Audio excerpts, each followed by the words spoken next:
এরকম অনেকে নাকি সে এলাকা থেকে পালিয়ে এসে এখন নাকি আসলে অনেক এলাকায় তারা গোপনে বাস করছে এবং গার্মেন্টসে অশান্তি মূল্যে তাদের একটা উল্লেখযোগ্য একটা মানুষের এই ধরনের লোকে হাত আছে এবং তারা নেপথ্যে কলকাঠি নাড়ছে। আমি শুনেছি আজকে এখানে অনেক বাড়ি মালিক আছেন যাদের মালিকে 10 জন 20 জন 30 40 50 100 জন গার্মেন্টস শ্রমিক থাকেন। আমি আপনাদের নেতা হিসেবে আপনাদের কাছে বিনীতভাবে অনুরোধ করি, আপনারা আজকে আমাদেরকে কথা দিবেন, আজকে রাতে 9টার সময় গিয়ে প্রত্যেক মালিক আপনি ওদের নিয়ে বসবেন। আজকে আজাদ ভাই যে বিস্তারিত ভাবে যা সমস্যা বললেন যে সে অনেক সমস্যার সমাধান করেছে, সমস্যা সারা জীবন থাকবে, আরো সমস্যা আছে 2-4 মাস পরে বলেন, আগে থেকে বাঁচান। আপনারা বুঝে বলেন যে ভাই গার্মেন্টসটা কয়দিন চলতে তো অনেক অর্ডার সব ক্যান্সেল হয়ে যাচ্ছে, এটা আশেপাশে দেশের বাইরেও চক্রান্ত আছে, আর আসলে এত ক্ষতি করো না। সব মালিককে প্লিজ আমি আপনাদের বিনীতভাবে এলাকার সন্তান হিসেবে, আপনারা 2 বার আমাকে ভোটে নির্বাচিত করছেন, আমার বাবাকে 9 বার চেয়ারম্যান বানাইছেন, 1 বার এমপি বানাইছেন, আমার ছোট ভাইকে 2 বার চেয়ারম্যান বানাইছেন, 1 বার ভাইস চেয়ারম্যান বানাইছেন। আপনাদের সেই পারিবারিক দাবি থেকে বলতেছি, আপনারা বসেন, তাদের অনুরোধ করেন, কালকে সকালে আপনারা এসে দেখবেন রাস্তাঘাটে যে আপনার বাসায় যে শ্রমিককে আপনাদের কথা দিল হে ঠিক মতো গার্মেন্টসে গেছে কিনা, গার্মেন্টসে গিয়ে গ্যাঞ্জাম করে কিনা, আবার আধা ঘন্টা পরে বাইরে আপনার বাসায় গিয়ে ঘুমায় কিনা, এটা আপনাদের দায়িত্ব, আমরা দায়িত্ব নিতে পারবো না। আপনার সাথে ভালো সম্পর্ক, অনেকে আপনাদেরকে মুরব্বী মানে, তো আপনি দায়িত্ব নেবেন না। আজকে মালিককে আজকে ঢাকা থেকে ছুটে আসছে আপনাদের উদ্দেশ্যে বলার জন্য যে আপনারা ব্যাপারটা দেখেন। আর একটা হলো যে আমাদের নেতা ভারপ্রাপ্ত চেয়ারম্যান তারেক রহমান কালকে আমার সাথে কথা হয়েছে যে সব জায়গায় সমস্যা শেষ, আসলে কি এমন স্পেশাল ব্যাপার এটা সমস্যা শেষ হয় না কেন, এবং যতদিন না হবে আপনি প্রতিদিন এখানে থাকতে হবে, যা যা করো তো করেন। আরো কিছু কথা বলেছি সেটা বললাম না।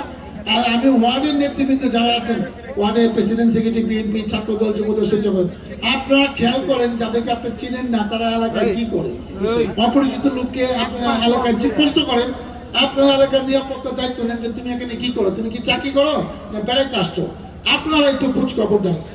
আর একটা কথা আমি ঢের ভাষায় বলতে চাই, সেটা হলো অনেকে বলতে পারে আমাদের নামে অভিযোগ বলে আমরা নাকি অনেকে বিএনপি নেতারা জড়িত। আমি ডাক্তার সালাউদ্দিন 2 বারের সংসদ সদস্য, ঢাকা জেলার সাবেক সভাপতি, সহপরিবার কল্যাণ সম্পদ বিএনপি। যদি আমাদের নামে কোনো অভিযোগ থাকে না গোয়েন্দা সংস্থার কাছে, পুলিশের কাছে, আর্মির কাছে, আপনারা যাকে ইচ্ছা তাকে গ্রেপ্তার করে, আমি কারোর জন্য রিকোয়েস্ট করবো না। আমি বলে গেলাম স্পষ্ট করে, গার্মেন্টস বাঁচাতে হবে, এখানে দল ব্যক্তি ইম্পর্টেন্ট না, এটা রাষ্ট্রীয় সম্পদ, এটাকে ভুলে গেলে হবে না। আর শেষ একটা কথা বলি, আপনারা ভুল বুঝবেন না, এখন পর্যন্ত মালিকরা বিজেপি নেতৃবৃন্দরা আমরা দফায় দফায় মিটিং করতেছি সবার সাথে, একটা পর্যায়ে কিন্তু আমাদের কোনো মাতবরি থাকবে না। এই আমি আজকে 5 তারিখে শেখ হাসিনা পালিয়ে গেছে, আমি যদি বলতো আমি আপনার সাথে আছি, শেখ হাসিনা পালিয়ে যাইতো না। আমি কিন্তু বলছি যে আমরা ছাত্রদের গুলি করে আপনাকে রক্ষা করতে পারবো না, সেই জন্য কিন্তু সে পালিয়ে গেছে। কয়েকদিন পরে কিন্তু আমাদের কাছে দায়িত্বটা থাকবে না, আমি দায়িত্ব নিবে, যাকে ইচ্ছে তাকে তুলে নেবে, আমরা কিন্তু কোনো কিছু বলতে পারবো না। আমরা কিন্তু তাদের থামাইছি, আমাদের একটাবার যাইতে দেন, এলাকার মানুষের সাথে কথা বলতে দেন, তাদেরকে আমরা অনুরোধ করি, আমাদের অনুরোধ শুনবে বলে আমি মনে করি, কারণ আমাদের পরিবারের প্রতি তাদের একটা আস্থা আছে। 15-16 বছর থাকি নাই, এমন কিছু করি নাই যে আমাদের উপর বিশ্বাস তাদের নষ্ট হয়ে গেছে, সেই অধিকার নিয়ে আসছে। এখন পর্যন্ত আমাদের নিয়ন্ত্রণে আছে, 2-4 দিন পরে আমি কি করবে আমি কিন্তু আমরা জানি না।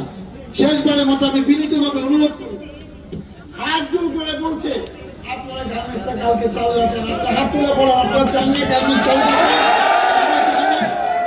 আমরা দেখতে চাই যে দেওয়ান পরিবারে আমাদের ইজ্জত, এলাকার ইজ্জত, আসলে ইজ্জত কালকে থাকে কিনা, আপনারাই পরীক্ষা দিবেন, আমি পরীক্ষা দিব না। কালকে আমিও এলাকায় থাকবো, আপনাদের সাথে নিয়ে দেখবো যে আমাদের ইজ্জত, এলাকার ইজ্জত আপনারা রক্ষা করেন কিনা। সবাইকে ধন্যবাদ, আল্লাহ হাফেজ। এখন বক্তব্য যাচ্ছে আমাদের পিজিএম এর সম্মানিত সভাপতি, যিনি নিরলসভাবে এই